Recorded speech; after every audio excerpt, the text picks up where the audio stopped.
搞住我，搞住我！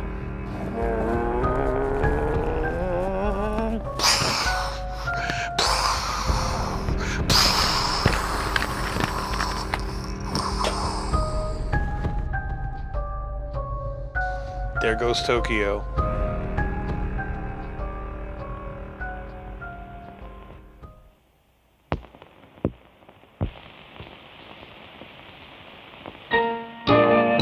Oh, come with me, come and see all the wonders there will be in my stories, in my songs, in everything where fun belongs. We'll meet heroes, giants bold, visit lands both hot and cold, have magic tricks to shiver your skin, blast galore with animals in our world of fun. Pied Piper House. What is the true value of a beautiful flower? Is it the price you have to pay to buy it, or is it the pleasure it gives you? Very often people don't understand the true value of things. Our tale today is about such a person. A beautiful but foolish princess who attached too much importance to the wrong things. She was the neighbor of a wealthy young prince who had everything anybody could want, except a wife. One day when he was out riding, he saw his royal neighbor for the first time.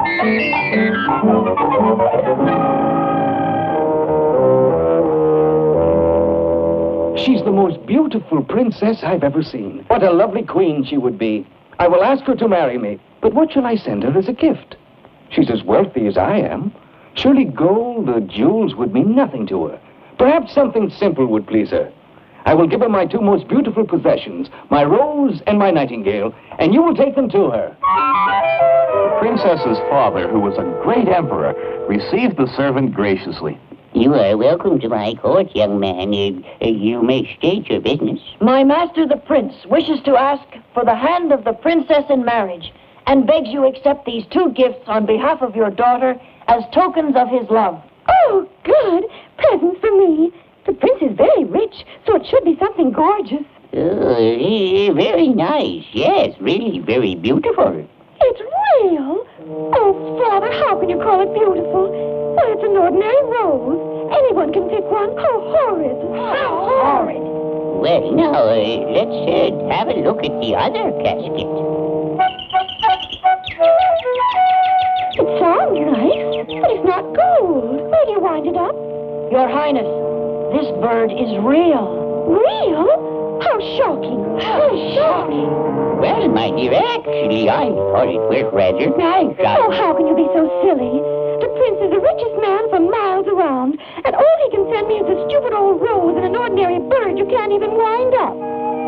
But in spite of her behavior, the prince still thought a great deal about her. She's the most beautiful girl I've ever seen. She must marry me. But, sire, she didn't even want to see you. Never mind.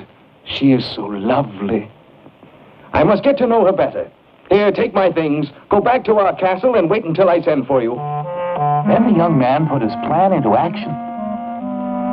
Any jobs for a willing worker? You? I should think the pigsty would be the place for you. So the young prince went to work as a swineherd.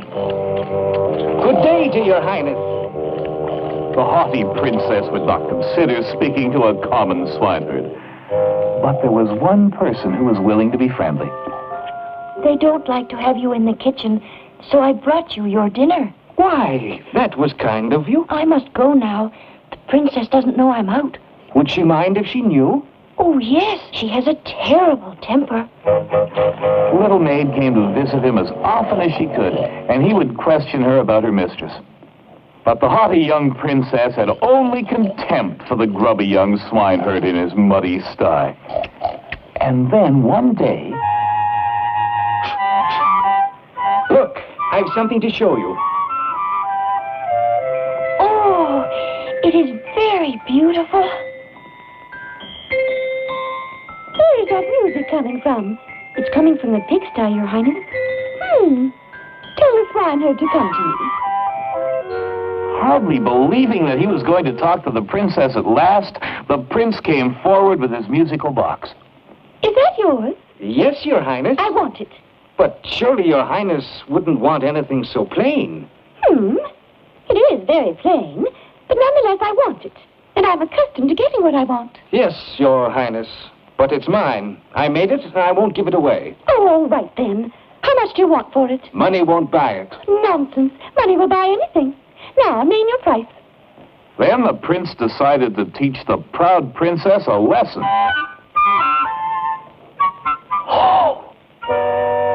Well, what does he want? Oh, your highness, it's too shocking. Oh, whisper it to me then. Certainly not. Well, that's my price. 100 kisses from you, princess. You can kiss one of my maids. No. Oh, how tiresome this all is. Very well, then. I'll pay. Stand around, all of you, and hide me. And you better keep count, too, and see that he plays fair. 1, 2, 3, 4. My word, what's all the commotion down by the pigsty? I'd better see what's going on. 98, 99, 100. Good gracious, what is all this? Now, look what I've got. Yes, but, Oh, Papa, do be quiet and listen. Why doesn't it play? I paid the price and now it won't work. You're a cheat. No, your highness, you are the cheat. I offered you my love and you spurned me. Yet you would kiss a stranger for a simple music box. Then you are the prince who wants to marry me. I don't want to marry you anymore in spite of your beauty. I have learned that appearance can be deceiving. well, really, young man, The beauty of this music box is not on the outside, but inside. Here, my dear. Here is the lady of my choice. Her good nature is far more pleasing than your beauty, princess. I've learned a lesson, and I hope you have too. Good day, your highness. So let that be a lesson for all of us. It isn't always what a person looks like that matters, but what he or she is really like.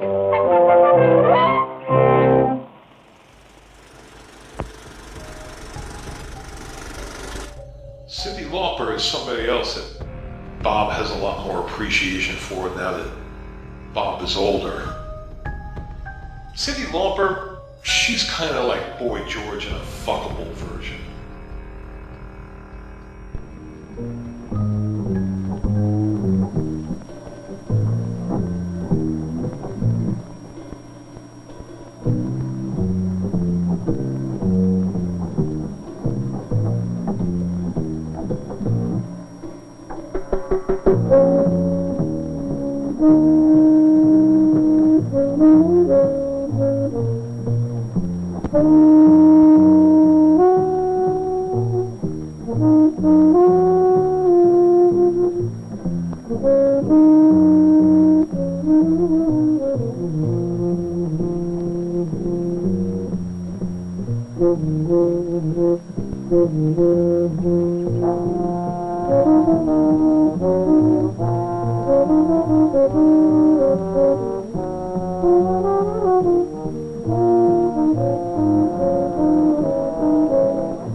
You and Dawn aren't leaving, are you? It isn't late. Well, I think we'd better, Mrs. Turner, but we had a wonderful time. Thank you so much. That's the trouble with going steady with a girl like Betty, Miss Turner. Mother always expects her home by 11. Well, you come back again. We will.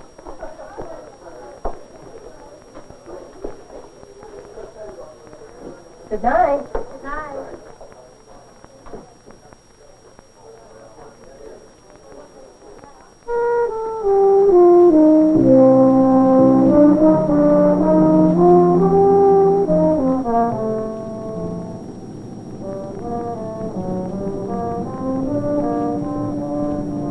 Kind of quiet tonight. Uh-huh.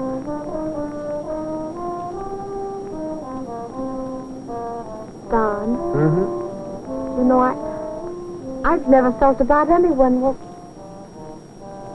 for the way I feel about you. Gosh, Betty, I think you're wonderful, too.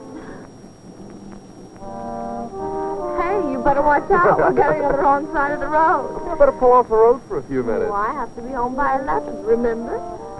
Uh-huh.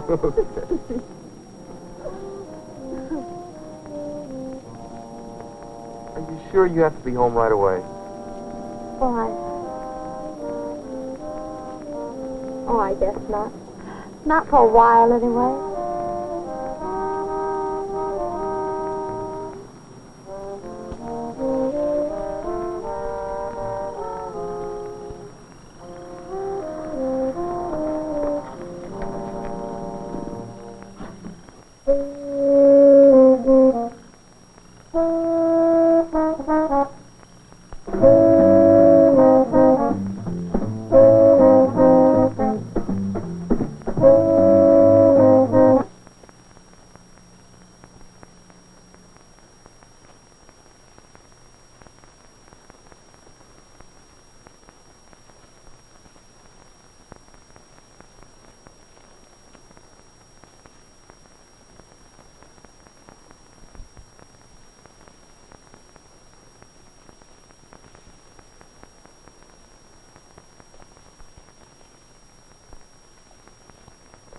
Betty.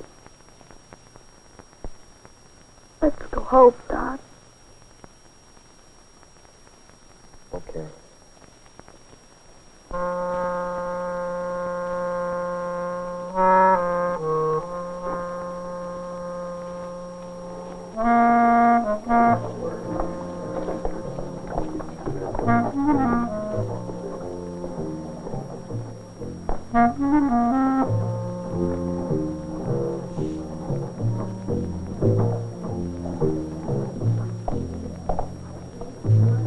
Hey, Don boy, what's the matter? Looks like you got deep thoughts. I was just thinking about something, Nicky, that's all. Just thinking. Still dreaming about the little queen over in the city. Say, did Betty find you a changed man? Hey, you come off that right now. Listen, Betty's not that kind of girl, and you remember it. Oh, okay. Just forget I mentioned it.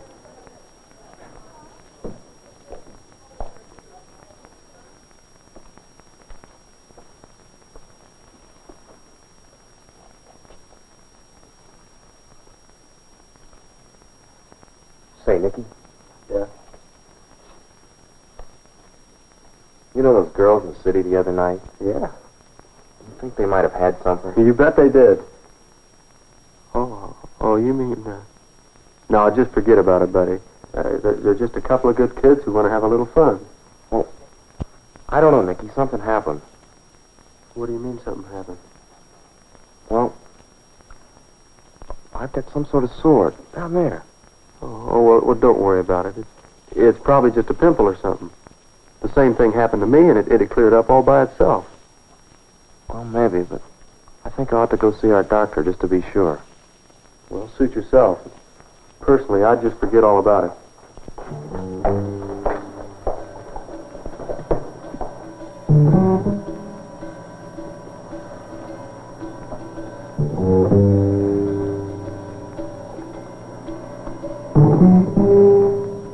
Well, there they are. Take a look at this.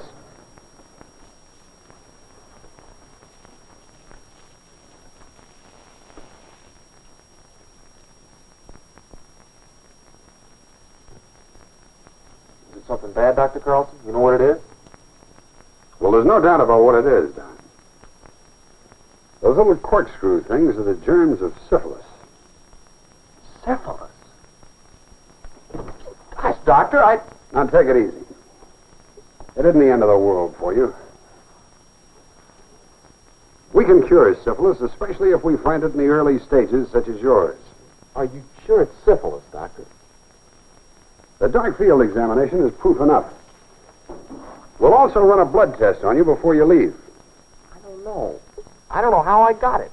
I haven't done anything. Don, let's be straightforward about this. I'm not here to make a moral judgment, but you and I know that it was contracted through sexual intercourse with an infected person. Well, I heard you could get something like this from a toilet seat or something. About as much chance as being hit by a meteor. What am I going to tell my dad? The best thing is to tell him the truth.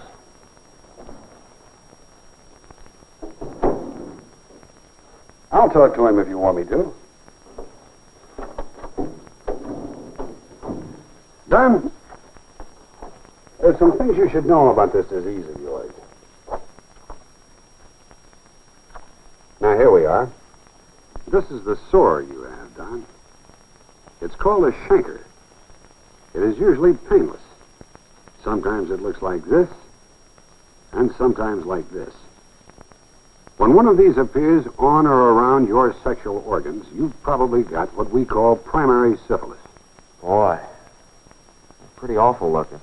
Well, now, actually, the appearance of a chancre is rather fortunate.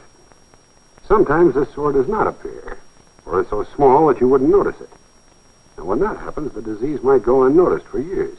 Well, what happens if you don't find it right away? Well, the results can be tragic in many instances. Syphilis can cripple you, blind you, destroy your brain.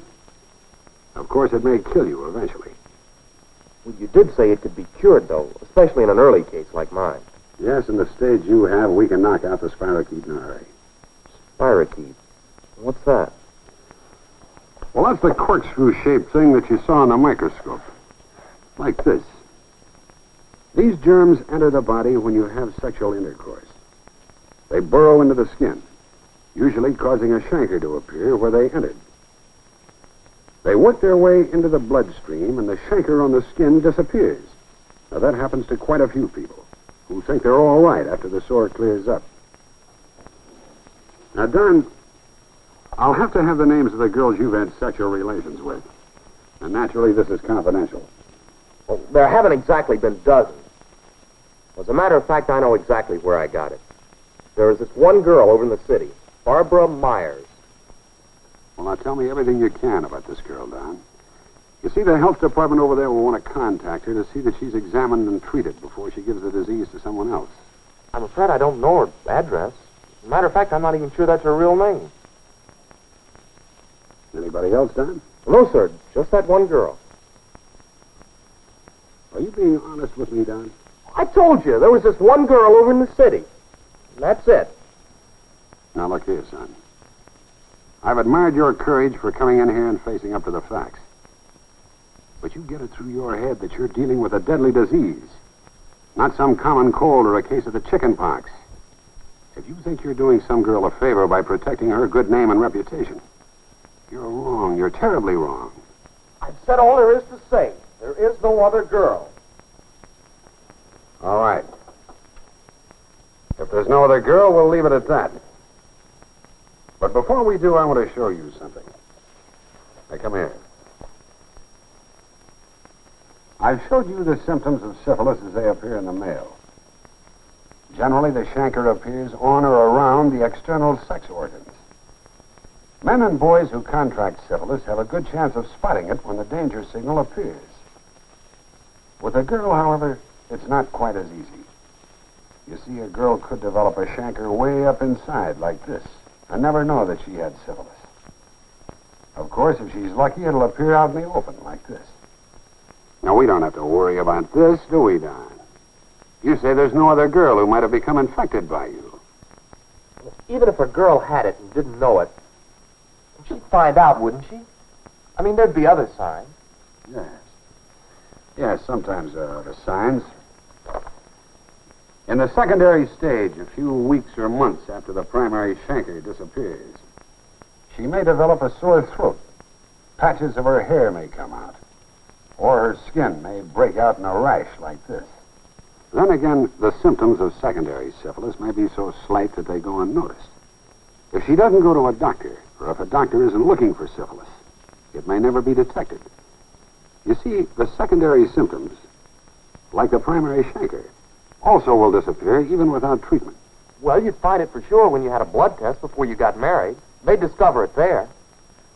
Now, that would be a lovely wedding present for a girl, to discover that she had syphilis a few days before the wedding.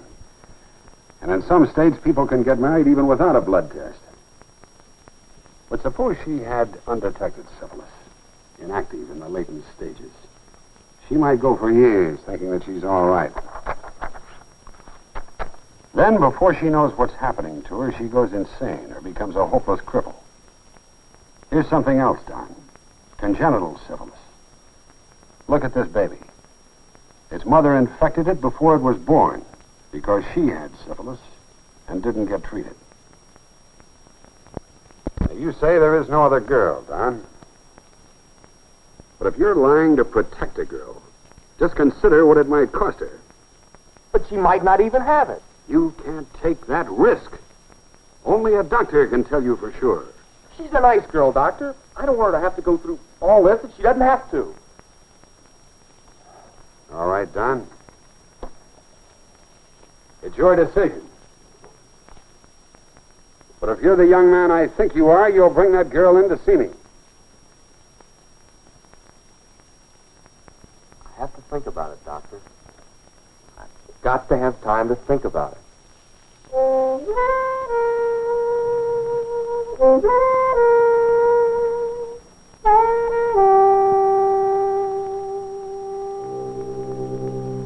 She might not even have it.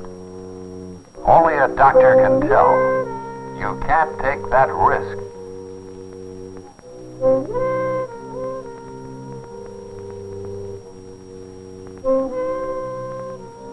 I may have given Betty syphilis. Syphilis.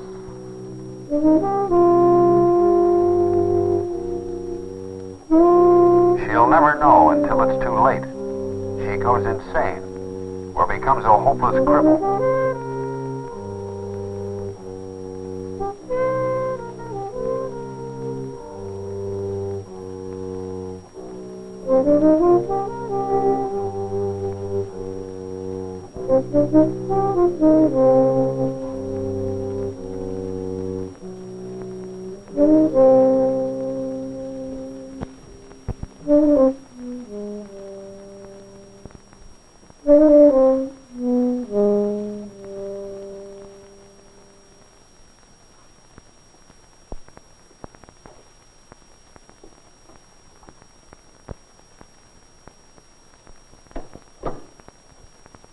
Now, there's something I want to tell both of you. Now, what's happened is past. You both have the disease, and you will both have to be treated. Now, you took a risk by doing something that society condemns. Perhaps you didn't realize some of the penalties involved. Betty, I didn't... Betty, I know that you blame Don, but you should thank him for one thing. Which thing, Doctor? Shall I thank him for giving it to me? Or for adding me to his list of girls? Just what do I thank him for? For God's sakes, Betty, I didn't mean to do this to you. I didn't... What is it, Doctor? What do I thank Don for? Just be thankful he brought you in the first place. And be thankful he brought you before it was too late. Now, we've caught this thing in time. We can take care of it. You and Don are both going to be all right. You may be right, Doctor. But right now, I'd rather be dead. I know. But you're thinking only of this moment. Tomorrow, you'd rather be cured.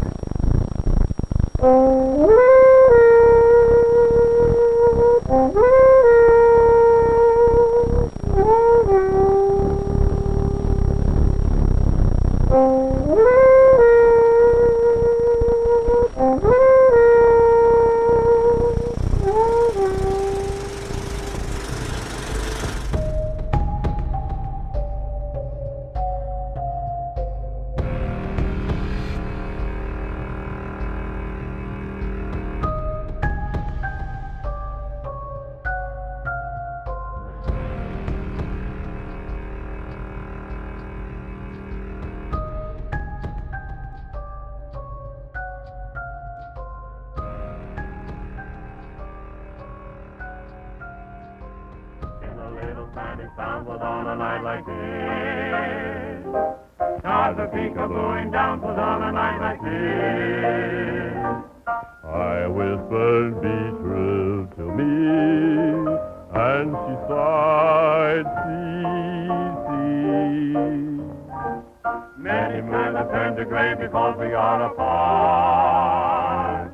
Many moons have passed away, we still here.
In this country, this is a big insult. Now, you must fight the bull. Hooray!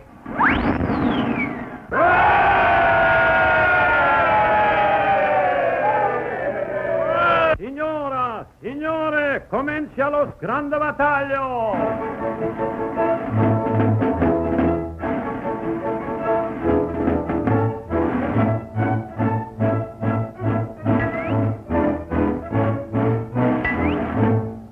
Entrate del autore, chi viene adesso di qua?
amendment has been...